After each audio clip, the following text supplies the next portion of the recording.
Come and listen to my story about a man named Jed. A poor mountaineer barely kept his family fed.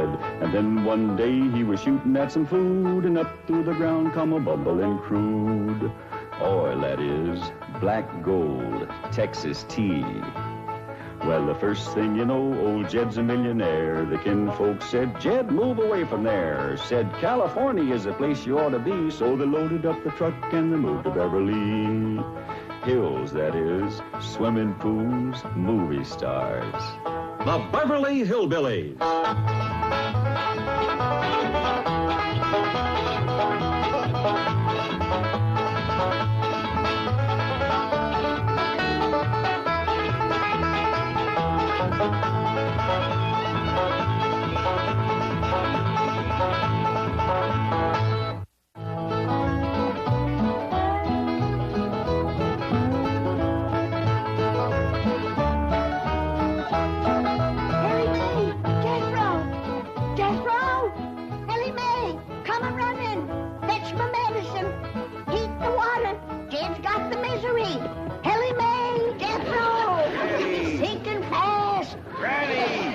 Down. I ain't as sick as all that. You get back into your bed and stay there. All right, I'll do it if you just calm down. I'm calm. Now you do as I tell you. You're a sick man. You're deathly sick. All right, all right.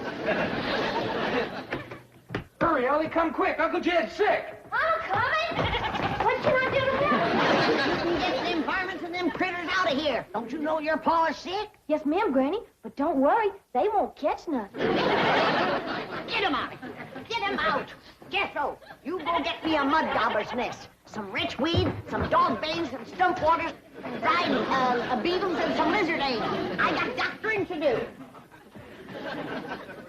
I ain't never known Pa to be sick before. That man's never ailed a day in his life. What you reckon it is? It's city living, that's what it is. There ain't enough outdoors for a mountain man like Jed. They keep filling it up with buildings. First thing you know, all the outdoors is going to be indoors.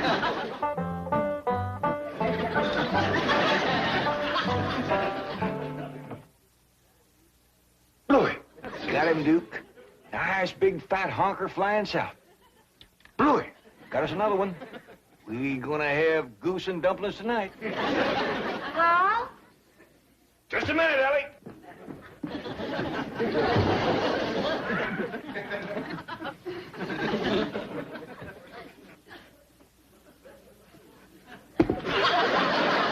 Come in. Come in. Carl? Oh, I'm terrible worried. You ain't never been sick before. Don't you worry, Ellie. Ain't nobody better doctoring than Granny.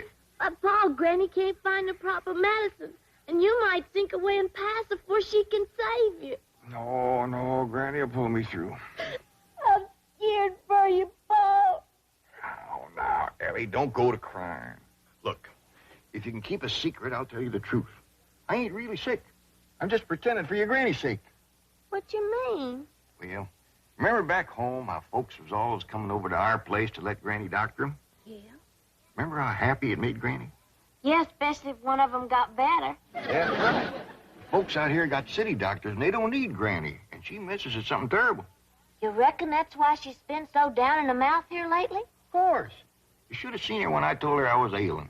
Why, she commenced a bouncing and jumping around, worrying about me being at death's door.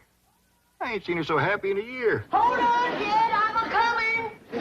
Hurry with my medicine, Jethro.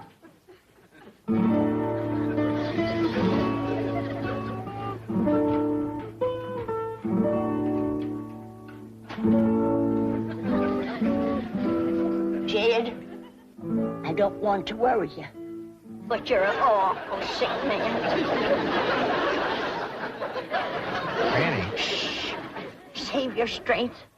You're wrinkling awful fast. Granny, your specs is all steamed up. That's due.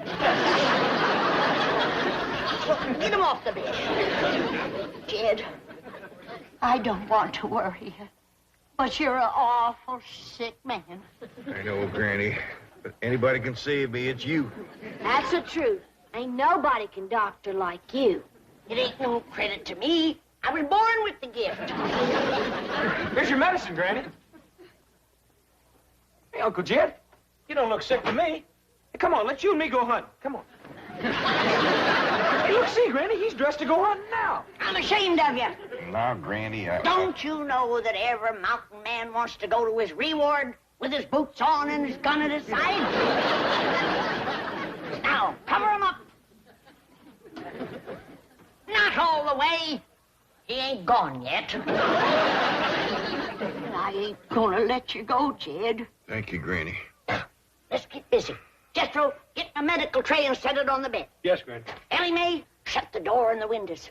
We gotta trap them city germs that's in here and commence to fighting them. Yes, Granny. Jethro, drop this in my boiling water and get my vapors to fusilate them. This is a make-do remedy, Jed. Because Jethro couldn't get me any stump water, dog bane, or lizard eggs. What is it you're fixing to give me, Granny? Brand new, Jed. It's in the trying out stages.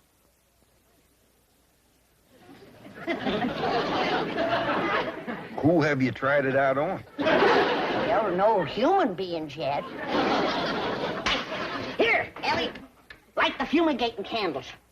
Jethro, start a fire and throw some of that skunk weed on it. I'll put them germs down with my putting down powder. Nothing can live through this, Jed.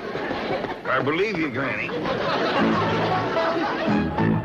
Granny! You get back to bed, you poor, sick, miserable, frail old man. Granny, I can't breathe. That's why I'm doctoring you, you darn fool.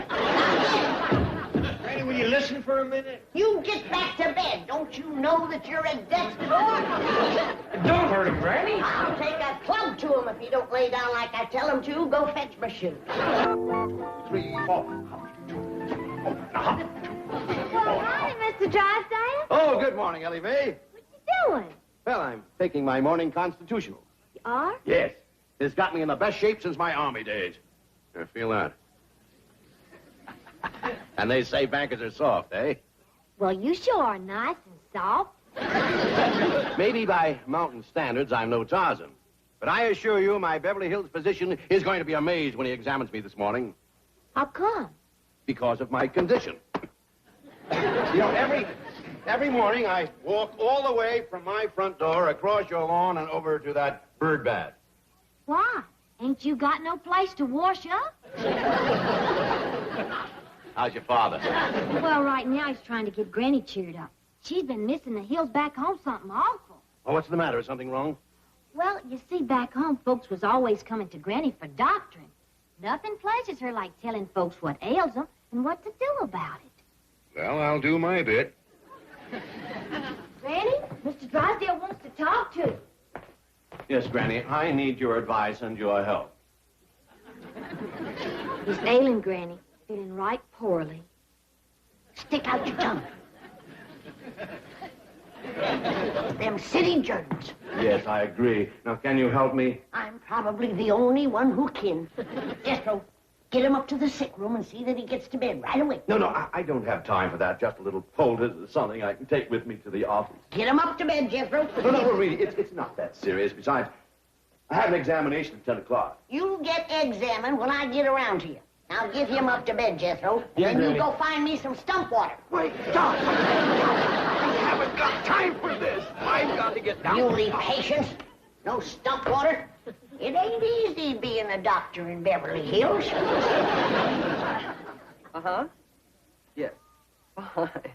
All right. Thank you, Mrs. Drysdale. I'll try there. She thinks he may have stopped at the Clampetts next door. You're going to be amazed when you examine the chief. I am? He's in splendid physical condition. Been walking every morning. To the bank.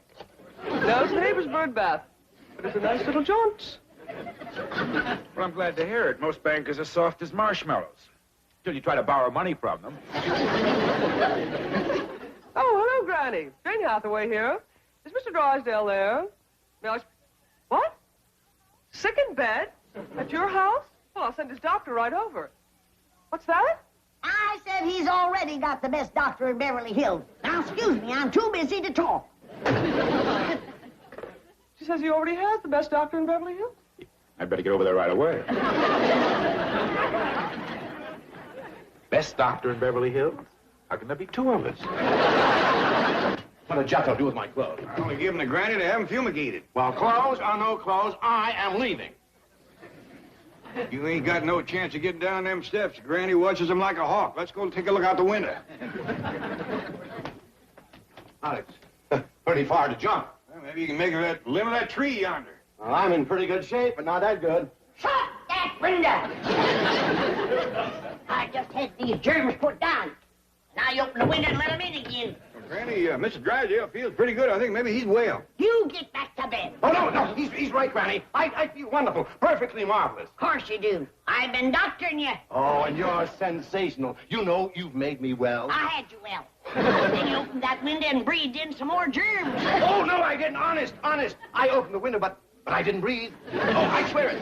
I held my breath, didn't I, Mr. Clampett? Granny, I swear I ain't actually seen him take a breath in 5 or 10 minutes. Lung lock.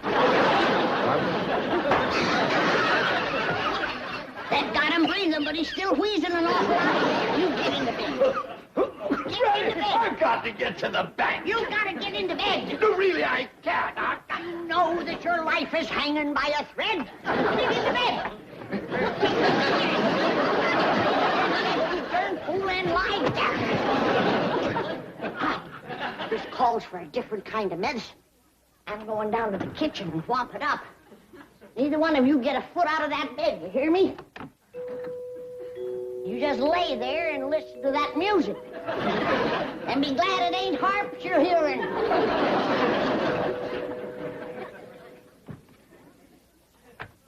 Well, howdy there. I thought somebody was coming the minute I heard that music. Is this the Clampett residence? Oh, yes, sir. I'd like to see the doctor that's taking care of Mr. Drysdale. Oh, yes, sir. Come right in. Hey, Granny, word's getting around. Here's another one. Howdy. How do you do? Well, I see you got your things with you. You figuring on staying for a while? As long as necessary. Praise be. Here's one that understands that great doctoring takes a little time. Thank you. You? Now, what do you reckon the problem is? Well, I won't know until I've had a consultation and my own examination is completed. We're going to get along just fine. Thank you. Thank you. Now, can I be taken to the sick room? Oh, did you hear that, Jethro? Ain't he a joy? He sure is, Granny. You make doctoring a real pleasure. Thank you. Thank you. Now take him up to the sick room, Jethro. I got work to do in the kitchen. I'll be up to see you directly. Oh, now you won't have to climb these stairs again. I'll come out to the kitchen and see you there. Lord love you. You're so nice. You about got me to bawling. But don't you worry. If great doctrine can do it, we'll come through as good as new. Thank you. Thank you. What a lovely little woman. She sure is. Hey, this way to the sick room. Hey, what you got in that there little bag? Everything I'll need, I'm sure. Well, that's good, because we're running low on nightshirts.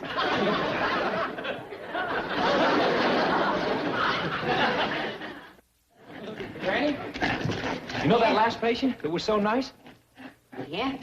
Well, he weren't so nice when I asked him to take off his clothes. Why, what happened? Well, he commenced to bucking like a steer. Kept yelling for the doctor. But I knowed you was busy, so I just put him to bed and locked the door. Jethro, let's hurry, Ellie. I gotta pull them 3 back from the brink of the grave. Lizard eggs. Ain't got none, Granny. I forgot. Well, give me some gunpowder. Sometimes that works just as good. Ellie, careful. 3 ailing is enough.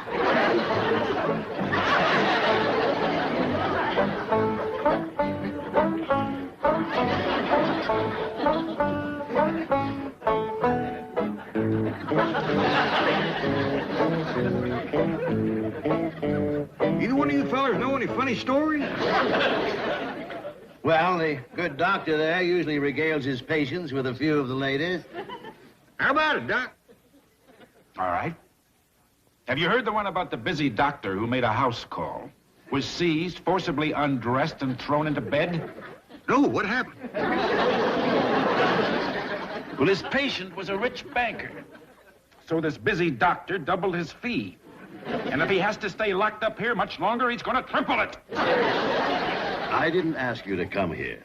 But if you're going to charge me, then by George, you're going to examine me. So get your bag of tinker toys and get at it.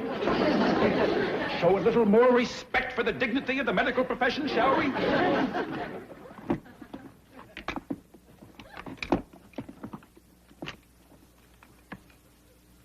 Hey, what's this, a rubber hammer? Yes. Well, I see where it'd be nice and quiet, but I don't see how you'd drive any nails with it.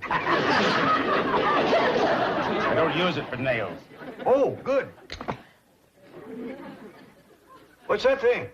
This is a stethoscope. With it, I can listen to the patient's heart and lungs, like this. Ooh, that's cold. What'd you say? I say that's cold.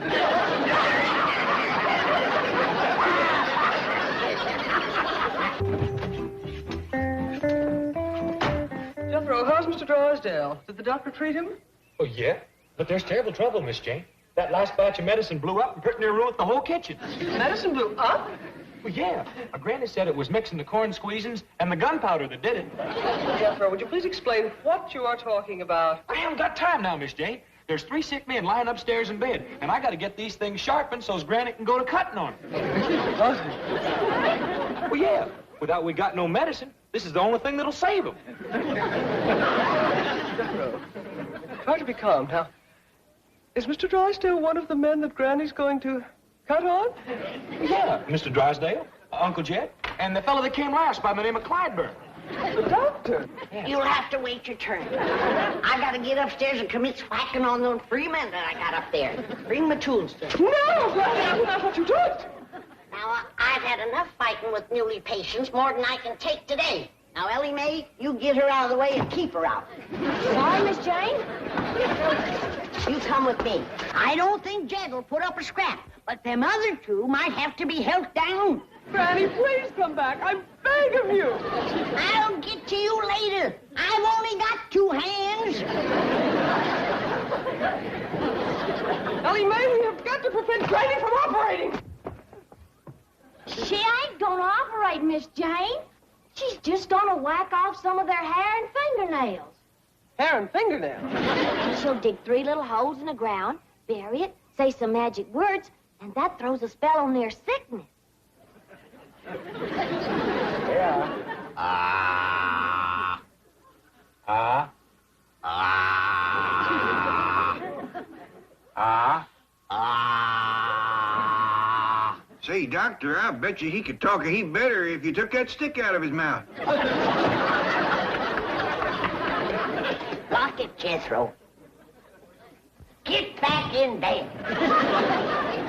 You heard her. Get back in bed. Get this junk off of the bed. I got doctoring to do. Now, look here. You heard her. Get that junk over there. Those are the finest medical instruments that money can buy. Thank you. Razor sharp, too. All right, Mr. Drysdale, I'll commence on you. No, just a minute. What do you have in mind with that knife and those scissors? Well, I gotta cure you somehow. And without medicine, there's only one way left. Oh, no. Not me. Turn in, Jethro. Madam, I can get you any medicine you require simply by telephoning a pharmacy. You can? And they will deliver to your front door. Oh, that's just dandy. I'd much rather use medicine. It's a lot easier than cutting and snipping. Exactly what I keep telling my surgeon friends. Now, you'll just lead me to a telephone? Right this way.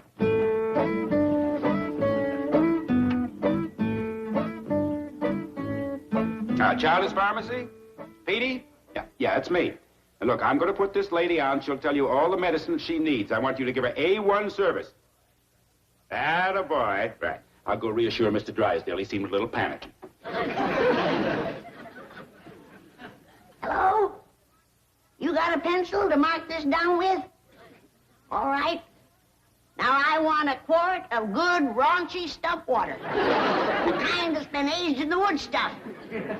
It's been sitting there from 30 to 40 days, and it's nice and green. Wait a minute. That ain't all. I want a heaping cupful of lizard eggs, a double handful of dog bane, and a couple of dozen of dried beetles. And I want a mud dauber's nest. And I mean a big one. Don't send me over one of them little 2-holders. You all right? Who wants to talk to you? Yeah, Petey. Now, look, I don't care what she ordered. You get it over here fast. No, this is no gag. Now, look, you pride yourself on having the finest supply of pharmaceutical... Hello? Hello? Yeah, well, I'll call another pharmacy. Oh, that won't do no good. You just can't buy proper medicine here in Beverly Hills. Jethro!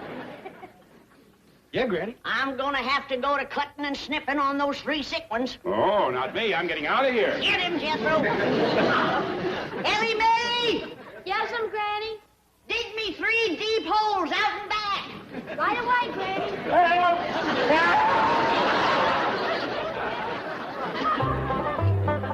How do you feel, Jed? Better than brand new.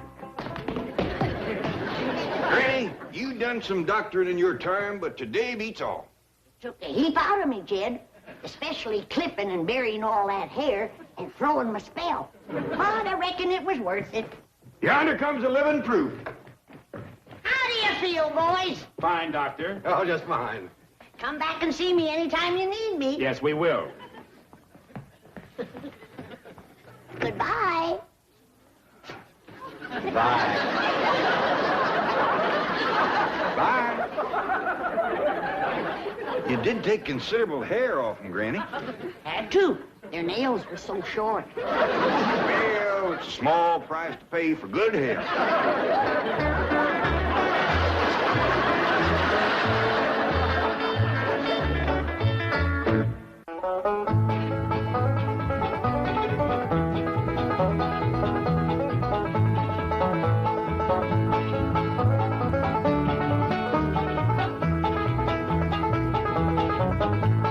Now it's time to say goodbye to Jed and all his kin. And they would like to thank you folks for kindly dropping in.